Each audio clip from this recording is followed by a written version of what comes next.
Hello and welcome to Curated Spaces, the podcast on a mission to reignite real-world connection. I'm Molly Cooper, and every episode I share the stories behind incredible people doing brilliant things in the world of travel, design and hospitality. From the founders and owners who have brought spaces to life to chefs, writers, designers and many, many more, join me as I sit down with the teams connecting people and places across the country. I'm also incredibly excited to share that soon you will be able to connect with Britain's best slow living spaces and under the radar finds on the brand new Curated Spaces platform. From weekly giveaways to flash sales and last minute availability, we're making 2024 the year of the staycay. Head to our website to get yourself on that early bird list and you can bag yourself some pretty lovely prizes in our pre-launch giveaway. Now, without further ado, let's get into today's conversation.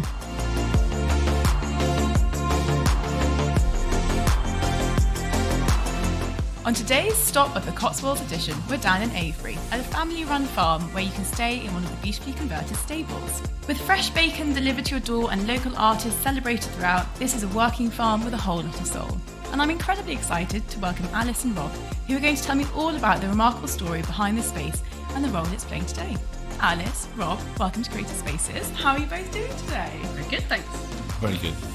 Excellent. And we just had one of your delicious bacon sandwiches. It was the thickest, juiciest, yummiest bacon I've had in a very long time. So thank you very much for that. Do you have one of those every morning? No, I think it would probably be not terribly good for us. A weekend special. But yeah, it has filled the space with the most amazing smell. I know. And good way to start the day. Yeah, people tuning in, you can't smell it, but can confirm it's delicious. And I can't wait to talk all things farming and beyond with you. But first, I'd love to hear a little bit about you guys and your backgrounds and how you've ended up here in this lovely pocket of the world. Well, I was lucky enough to grow up here. Oh, it's all right for some. Yeah, so spent my childhood here. Moved to London. Did a job completely off the farm for about 15 years, and then about 3 years ago came back. And we'd been sort of thinking about what we might do differently when we got here, and I guess we made the first holiday let stable conversion in 2018, and then that sort of gave us the idea, and I guess that Alice took it on from there. Yeah, but my past is definitely an off the farm past as well. And I'm a special needs teacher, and worked in London teaching children mostly with dyslexia, and then came back here and took a total shift. And we've now used my dyslexia to help me, I guess, develop spaces, which is one of the kind of dyslexic superpowers. And so yeah, I've loved reimagining the courtyard that sits very close to our home and bringing people to it to kind of celebrate all things. Yeah, oh, well, I love that. I can't wait to go into the whole idea around space and dyslexia. That's super interesting. But first, maybe we should set a little scene for people listening in. So we're down in the Cotswolds. Do you mind telling us a little bit about the local area and any little local favourite spots that you like to hit up? So I'm going to say, we sit sort of on the southern edge of what would be conventionally considered Cotswolds, but actually within a stone's throw, you've got some really beautiful, quite traditionally Cotswold style villages. I think probably some of the most well known would be Castle Combe, which has featured sort of, beautiful pictures on Instagram, should you ever find yourself there. But then Laycock, which has got a wonderful history, both in terms of countryside, but then more recently filming Harry Potter. So it's a real step back in time, incredibly quaint, and a great place to explore. On our doorstep, we've then got Avebury, which doesn't necessarily sit within the Cotswolds picture that you would imagine, perhaps more closely associated with Stonehenge. So there's an amazing standing stone circle, which I think is one of the hidden gems of the area. And that's cool. I love a bit of summer solstice me, so maybe I need to get my wellies on and check it out. Absolutely, later. Come bang the drums and get dancing. Yeah, see if you can make it till dawn. But actually, we have a lot of guests staying here who enjoy the summer solstice, and I think there's a real split in the folk that come, and there's some that definitely plan to sleep under a stone all night, and then there's others that quite enjoy some of the celebrations, but then having a nice comfy bed at the end of the night. 100%. There's something quite fascinating about them, because every time I drive through, whether that's like coming back from Cornwall or wherever, and you always hit that traffic jam and you're like, God, what is this? And it's always Stonehenge and everyone's just slowing down to like get that pick out the window. I reckon it must drive locals absolutely mad. Yeah. I can confirm it does. We were talking about it just yesterday, and actually, we drove past them yesterday and took a kind of, a route around. But they are still worth a visit, actually. Yeah. The drive-by gives you such a tiny kind of perspective as to what it feels like to be up amongst them.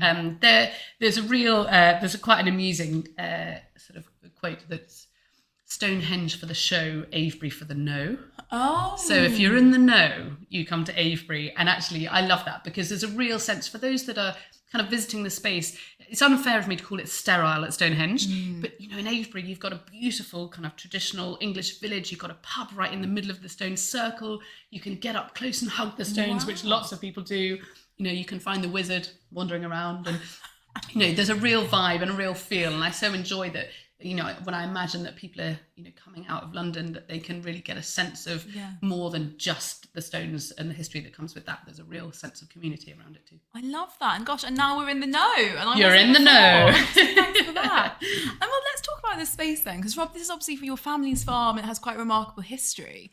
I'd love to hear a bit about that and what it was like growing up out here at Avebury. Yeah, well, my great-grandfather Norman bought the farm in 1923. Yeah. And sort of coincidentally, and in rather a nice way, we're about to celebrate our 100th harvest at the farm as a family. Congratulations! So a big milestone to chalk up. And my grandfather Roger and my father David were farming before. Dad's still very involved in the farm, but the mantle, I suppose, has sort of fallen on Alice and I guess, to continue what was started by my great-grandfather, grandfather, and father, but also to build on it. Farming is going through an enormous transition, probably the biggest transition that UK agriculture has gone through since the war. Wow. And actually facing into that is challenging. And I guess a lot of my thinking was, how can I guess, maintain and grow the wonderful start given to me by my forefathers, but actually build on it and take it in a slightly different direction.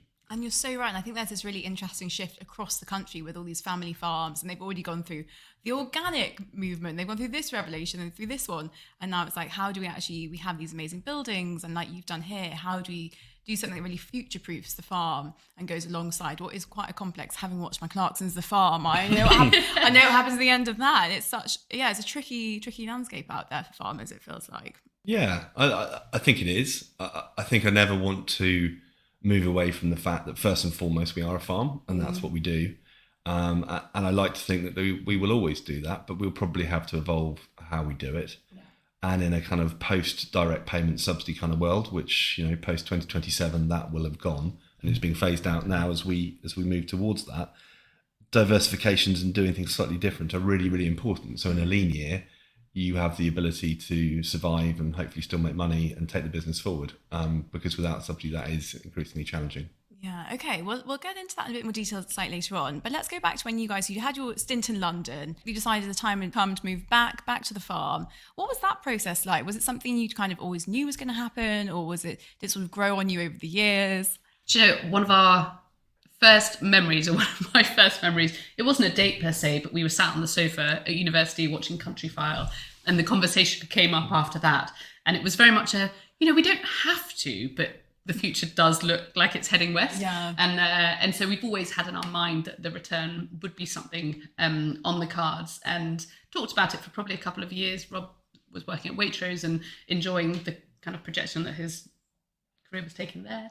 But then I think the moment came that worked well for Rob's parents and for us. And I think that's a really progressive move to sort of say, come back. And, we were able to move into the farmhouse, which is, a real opportunity for us to build our family in the farmhouse. And so that's where it all began. And then as part of some changes we made to the house, we did our first sort of B&B holiday let enterprise. And that was really what started the passion for kind of, we've always loved entertaining, but hosting, and then expanding the hosting to hosting other people to come and enjoy the farm, enjoy the area. And that's, I think, what made us realise that it's something that we would love to move forward. Because did you have any experience, either of you, in this, like you say, the B&B, the hosting, the creating a space, or was this all brand new, or sort of a real dive in the deep end? So I say our house has always been fairly full. Okay. Whether it's trying to squeeze 20 people around a dinner table that fits actually 10, or, just playing sardines on a weekend. And so we've always loved hosting. And I think whilst we don't necessarily have professional or, career experience of it, we love it. Yeah. I've had some experience in events that helps me to understand what a guest journey might be, and to make sure that, the small details are considered. But no, not official experience.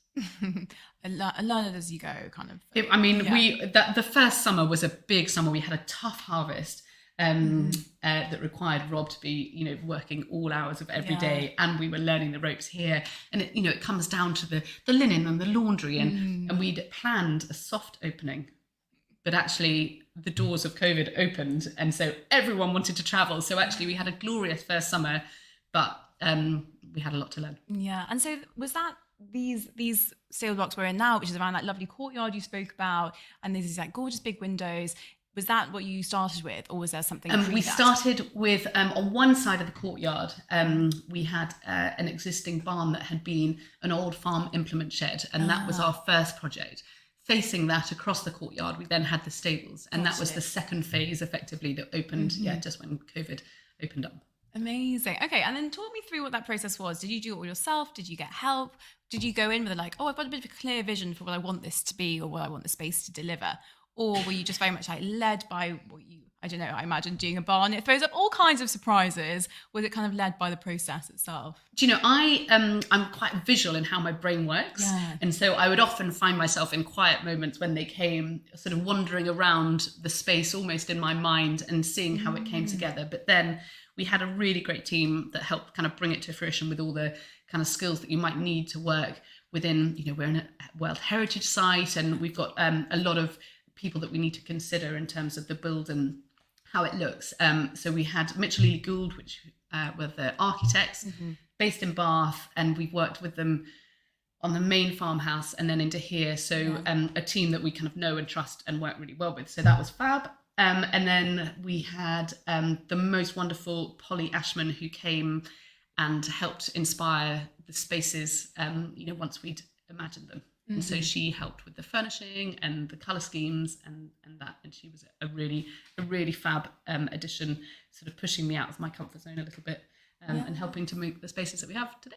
And they're really special because you come in through these big doors and it's like these lovely tones. There's pops of colour everywhere and stripes and tassels. And it feels like you had a lot of fun designing it and bringing it to life. Do you know, it was one of those things that having really enjoyed kind of making changes to the farmhouse, I feel like the spaces we wanted to inspire people, but also I love going to spaces where you can achieve the things that inspire you. Yeah. And so being able to add touches that people can then take away, or even just share colour palettes or, inspiration for where we had fabrics and that kind of thing. So really spaces that are designed to inspire and lift, and that was part of the plan. And I really imagine they do. And we're here on quite a rainy day. I'm sorry we brought the drizzle with us. But even so, it's very bright in here. It feels very cozy. Of course, the smell of bacon helps. But I can also imagine in the summer with the sun streaming down, you roll back these doors, spilling out there for a little drink or two in the sun. I imagine they sort of work very well throughout the year, these spaces. Lighting has always been something I've been probably on the edge of obsessed with, and making sure that you get the lighting right for all occasions. And I'm hoping that people are able to use this space, equally for a nice dinner and really bring the mood in. But at the same time, if you want to lift it during the day, you can. And lighting outside is equally important, and just making sure that there are nooks in the courtyard that you can gather in or come together in, depending on what your mood is. So if you want to take a book and sit in a nook, you can. And, if you want to have a fire pit in another space in the evening, you can. So just making sure that the space is lit for all occasions was really important. Yeah, because we arrived quite late last night, so it was pitch black. But even so, there were these beautiful little, like, twinkling lights. We sort of almost like followed a little path down. I think we came in the back entrance and I had to go move the car, and I was driving through these whopper, like, massive barns. So I was like, oh my God, where am I? And then again, found this like lovely little car park and back through the sort of lit courtyard. So even at night, it was gorgeous. What an arrival. Yeah, and I think because we're combining a sort of sense of tranquility and design in the courtyard, but we are next to a working farm, so we really need to sort of delineate where the floodlights are and where the kind of decorative lights are. So exactly, just making sure that people don't arrive and feel too lost when they arrive in the farmyard. Well, I'd love to hear a bit about that then, because like you say, you are balancing a working farm. I can confirm the barns are massive. There's big machinery lying about, and then these like very cozy, very comforting little stable block accommodation.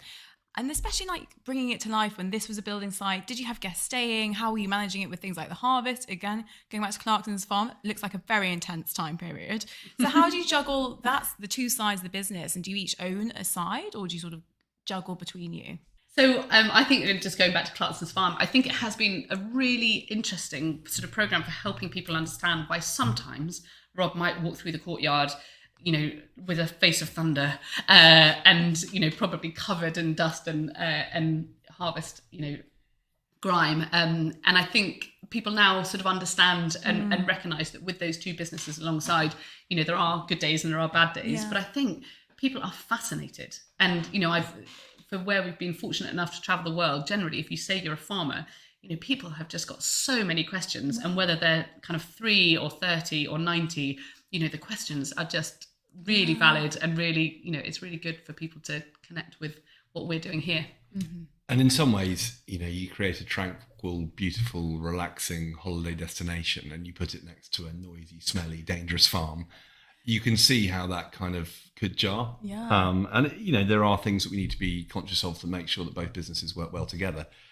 But at the same time, you know, as Alice was saying, the farm is a real draw. And the fact it's a sort of genuine working farm, and that is, I guess, the most important thing we do in this entire business, actually creates a real interest for the people that come and stay. And, you know, we have animals and we have tractors and we have all those things that they love to see. But it is very much in a sort of genuine working context, rather than some, you know, you can have a petting zoo and a tractor you can go and sit on that doesn't necessarily do an awful lot of farming throughout the rest of the year. Mm-hmm. In fact, we had a guest here this morning who I think was so delighted that I was loading a lorry. So I was in the JCB, and this is a new role on the farm for me, loading, which means that instead of taking 12 minutes, like our tractor driver Tom does, I was more like an hour. And so he got to stand there watching me, which he did for a full hour as I went back and forwards loading a lorry. Not my personal best, and hopefully I'll improve. But I think, you know, that little patch up there, and we've got a play orchard that is a contained sort of safe space. And from there you can see the top yard, and, you know, the number of kids that just happily sit for hours and hours watching the tractors is amazing. Oh, I can so imagine. And it feels like there is this shift. People used to go on holiday, they'd go to resorts, they'd go somewhere where they could actually be anywhere, and they just wanted something that was like clean and minimal and safe. Whereas actually there's now, maybe it's because everyone was locked at home, or people just want to sort of get off the beaten path a bit. They want to go and really experience a space or a place when they stay there. And I think you really get that here. You've really built something, like you say, a proper working farm that's not just a destination. It actually has a real purpose within the local community. So I can imagine that's such a draw, yeah. When we travel, that is exactly what we look for. Yeah. Like, you know, the thought of a corridor in a resort slightly gives me the shivers. You know, I want to feel slightly more grounded in a place where I can, you know, learn something, meet somebody. That kind of thing is what inspires my travel. And so hopefully that is reflected here too. Definitely. And how have you found this shift from growing up on a working farm and now opening up your family home to guests, to people to come and stay, while also stepping back into sort of your previous life, pre-London, and becoming now you're the farmer? And how's that sort of evolution been for you, Rob? I think there are times when it's challenging. You know, I mean, when, as Alice says, when I'm sort of marching through the courtyard covered in harvest grime, and don't necessarily have engaging guests as the sort of first thing on my list, it is challenging. But I guess when I came back to the farm and had spent a fair bit of time around agriculture in general, I really was very cognizant of the fact that things had to change, that the subsidies that we'd had and the way that we'd farmed would change and evolve. And this is a very necessary and important part of our business. So yes, it's challenging and it can be distracting from the core of what we do. But at the same time, it's incredibly important. And fast forward 10 years, you know, this is going how we plan it to go, and it works really well, and it complements what we do on the farm. Well, it's great. And actually it's really important. And therefore, you know, any times when you think, you know, goodness, there are lots of people in my farm, actually that's brilliant, because they are allowing us to continue to farm and to continue to grow the business. And, you know, we will be here hopefully in another 100 years as a result of this and other things we do. Which is really amazing when you look at it in that sort of like 100-year journey. It's 100 years to here, maybe your 200-year journey, 200-year harvest, whenever that is, which is quite amazing. But I know you spoke about this like huge shift, the biggest since the war, you were saying, in farming and the subsidy issue. I'd love to hear a bit more about that. I'm probably quite limited in my knowledge of farming subsidies. So give me the 411 on what's going on in subsidy world. So for a long time, in various different ways, through the Common Agricultural Policy that we were part of when we were in Europe, farmers received subsidies, and for very good reasons. Lots of challenging farming scenarios and positive things that farmers are encouraged to do for the environment were subsidised.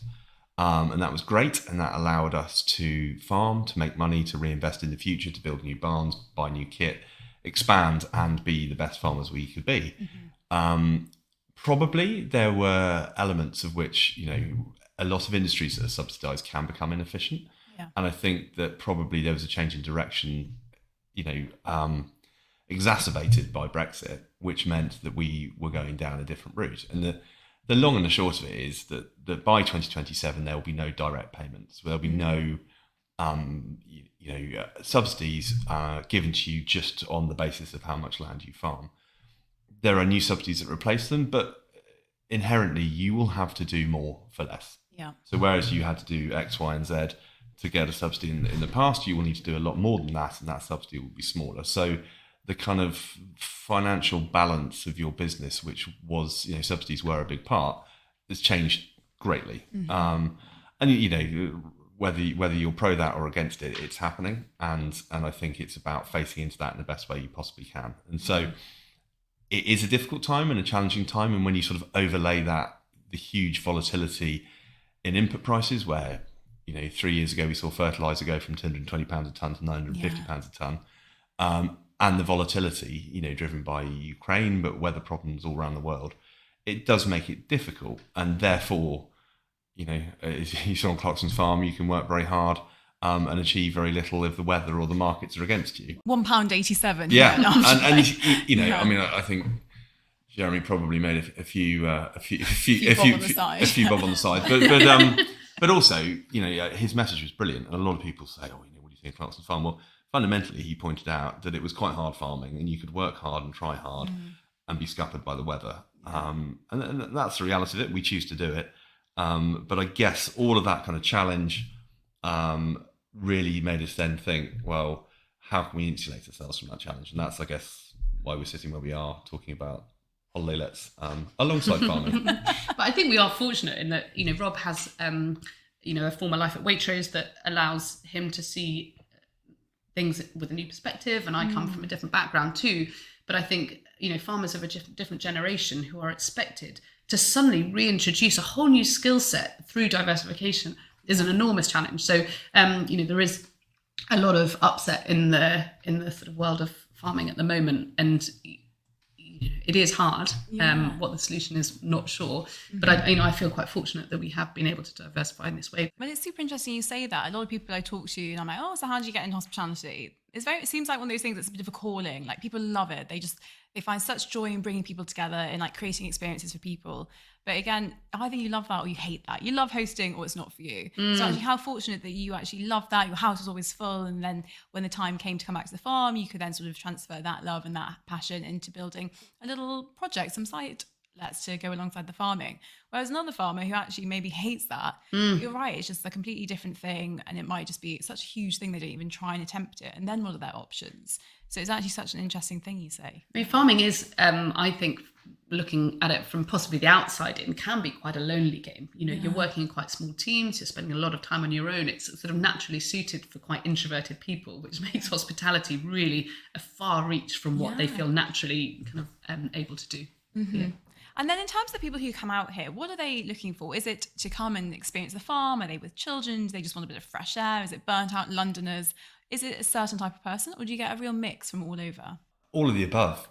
Yeah. I remember we sort of wrote this business plan, which was 250,000 people every year come to Avebury. There are 10 bedrooms of which you can rent an Avebury. This feels like we're going to capture the Avebury tourism market. But we've been really surprised. I mean, we have an electric charging point, so you have people driving their Teslas to Cornwall and stopping off on the way through. you have people that identify this as a nice place to come just outside London, and it's an hour and a half, 2 hours to get down here. And we have people that are actually coming to Avebury, but it's a real sort of mix. And I guess we've been surprised how diverse the reasons are for people to be travelling, which is great in a way, because actually the plan was written around a very sort of specific group of people. But we've been really pleased as to how many different people have turned up for the different reasons. Yeah, we can have a yoga retreat here one weekend, a family celebration another. And actually one of the groups that we love seeing come together is this sort of multi-generational travel where, you've got Granny's 80th, but you've got toddlers and 80-year-olds at the same time. And I think people enjoy having different spaces to kind of have the rhythms of their day where they can come together and be a part, in the moments that they need to. And so, there's a real flex in who comes. It's funny you say it. We walked in last night and I was like, I can really imagine coming here with a gang and having the kids in one block watching a movie and the adults all sitting here at this lovely table having a bit of a booze up. I can so see it. And then the next day spilling out for your walk kind of thing. We had a big family in here over Christmas and it was amazing. We had the granary, which was set up, with beanbags. There's a cinema room and, just watching it come together is really fab. Oh, I can so imagine. And then looking ahead, so how long has it been since you opened the first let or B&B situation? 2.5 years. So we open on the 1st of August, and I guess this 1st of August we will be 3 full years. Gosh, you've done a lot in 3 years, haven't you? Well, then looking ahead, so what's next? Do you have more plans? Is it just finding your feet, keeping going with the groove, or do you have things in the pipeline that you're excited about? I think is someone who sort of lies in bed awake thinking and strategizing non-stop. There is always a plan. There's always a plan. I think we're sort of excited about a number of different options and just kind of pull the strings together at the moment. I mean, it might be a watch this space, but there's nothing concrete yet, but we have loved it. And hope that we can continue, in the same way, or maybe a few new projects afoot. Oh, that is exciting. And are there any particular things we're most looking forward to? Maybe it's like that first long summer evening, or maybe it's like actually winter coming again and cozying down. Are there any moments that you really love spending in this space? I think June's always lovely. It's a lovely time on the farm, and it's a lovely time of year. We make hay.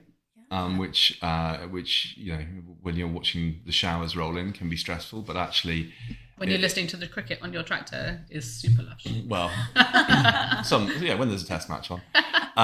But it's a lovely time of year. You get lovely light, and also it's slightly the calm before the storm. So mid-July harvest starts and it's pretty frenetic, and June's always a nice month, on the farm in the courtyard. And sort of, generally the crops are all coming to fruition and it's starting to look lovely. Nice. Oh, I can imagine. Well, I'll pop back in June there. Yeah. But when I was planning the courtyard, I planted what it turns out was a few too many bulbs. I ordered 10,000 thinking my fingernails will never be the same again. But it does mean that sort of from now through to June, the courtyard is just really coming to life. And for each summer that goes by, the plants are more established and it's really great to see it all coming together. And so, there's the first kind of hints of yellow as the daffodils come out. But from now on in, hopefully a real explosion of colour, which is great. Oh, I love that. And what an exciting time ahead. I'll have to come and see all the flowers in bloom. Come down for like test cricket, tuning in, jump on the tractor. How exciting. Come have a ride. Yeah. Oh, well, thank you so much for chatting with me today. I do have a closing tradition where I'm going to ask you 3 questions, and you imagine you've just cashed that winning lottery check. So don't worry about subsidies anymore, Rob. It's all sorted. And I'm going to ask you for 3 spaces, and you let me know what comes to mind. So number 1 is, where are you running away to disconnect and to detox? Oh, I've got Norway on my list, North Norway. Yeah. I'd really like a cabin on the edge of a lake, and that would be my happy place. Oh, I love that. Northern Lights is a total plus if I could find them. Yeah, gorgeous. Some cinnamon buns, cardamom buns, all the buns. Yeah, tune. Oh, that sounds lovely. Lovely to Scandi living. How about you, Rob? Probably New Zealand. Oh, do you want to get any further away, you two? I mean, Alice is welcome to come too. But I've spent a fair bit of time there. Obviously, there's a bit of a farming connection. But it's a very cool place, amazing countryside. brilliant farmers, and it's Every shop sells tractors. Yeah, Great. yeah. I think I'd find some real calm and the ability to detox there. I reckon. Yeah, just take a radio for the cricket and you'll Yeah, brilliant. or watch some. Yeah, or watch them. And that's fantastic. Well, two very different, but two great answers. Next one, slightly different, and actually sounds like it might be up your alley as well, is your ultimate birthday party. Where are you going to host it? Do you know I've had it? Have you? Yeah, it was my 40th last year. And we went up to the Long Barrow, and what we'd kind of pitched as a bit of a picnic up at the Long Barrow, which is an amazing kind of 5,000-year-old site in the middle of the farm that has kind of cavernous spaces that you can go inside.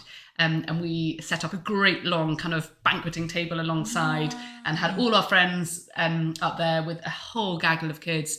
And the afternoon just ran and ran, and it was just a really great way to spend a day in a really awesome. That's very cool. I love that. I'm picturing like very long trestle tables. Yes, exactly. Oh, wow. Yeah, and we had a teepee up there. It was Ooh. really awesome. Oh my gosh, that is fun. That's a hard one to follow. Yeah, I can't beat that. I think actually it would be here, table of friends, good meal, lot of fun, maybe kitchen disco. Yes. And yeah, it's similar to Alice's, but not perhaps quite so picturesque. We did though have a really fun one, kind of working on quite a tight budget. Instead of having a marquee, we have a hot air balloon centre down the road in Hungerford, and we went and they gave us an old hot air balloon. Stop. And the joy of having a JCB on hand, we rigged that up into the barn. And then when everyone went in there, the sort of hot air of their chit chat then inflated the Stop. balloon, and we had a party inside the hot air balloon. Oh my gosh. Can I come and do that for my next birthday? And maybe that should be our brilliant. unique. That's our next step. There you go. Oh my gosh, I Hot air love balloon venue. that. But like the lighting was all amazing because it all Yeah. came through the amazing patches. That is very cool. Okay, I feel very inspired to host a balloon party now. And then finally, once in a lifetime, bucket list trip. Where are you heading? And are you staying anywhere special? I mean, I'll go. I mean, one of my favourite trips we ever did was we took straight after uni, we took my Peugeot 306 for 2 months and drove down through the middle of France, Corsica, back through Italy, across the southern bit of France, and spent a month in Biarritz at the end. And that was great. So something on that theme. Probably we might upgrade from the 306, which is now sadly no longer with us. But yeah, that kind of like just a long road trip. You don't know where you're going the next day. You know, maybe it's in Europe, maybe it's across the States, but it's kind of, it's that trip.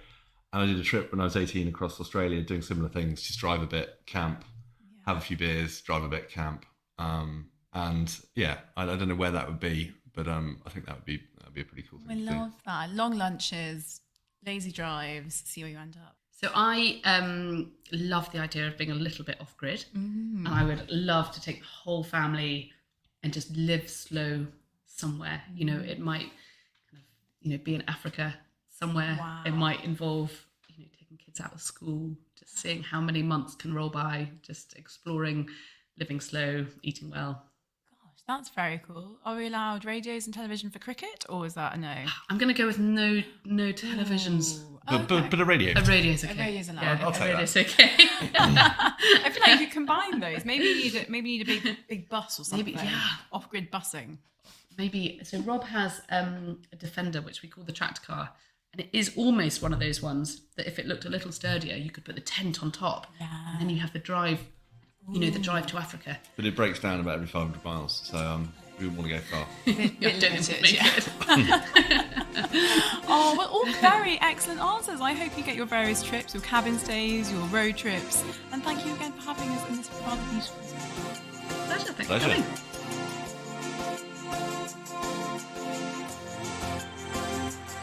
Alice, Rob, thank you so much for this really special conversation and insight into the life of modern day farming. Also, thank you for the trip to see the piglets after this recording, which absolutely made my day. And thank you, of course, to all you lovely listeners who tune in week after week. Thank you for your kind words, reviews and ratings. It really means the world and keeps the podcast going.